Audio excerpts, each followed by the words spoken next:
Attorney G, pwede po ba gumawa ng huling habilin nang walang nakakaalam? Oo naman, nagagawa yan.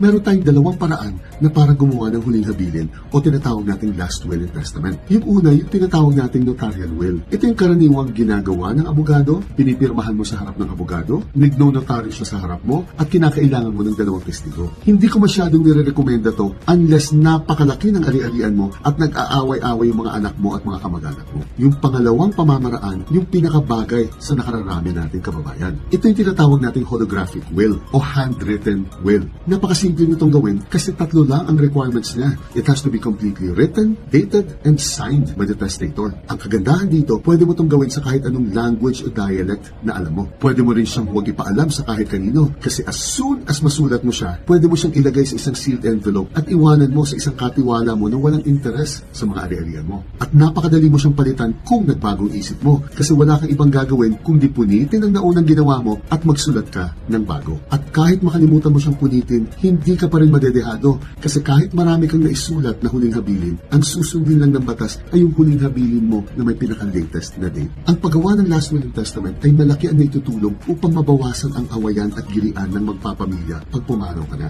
Kaya lagi kong pinapayo sa lahat na magsulat ng huling habilin, maliit man o malaki ang iyong ari-arian. Julian!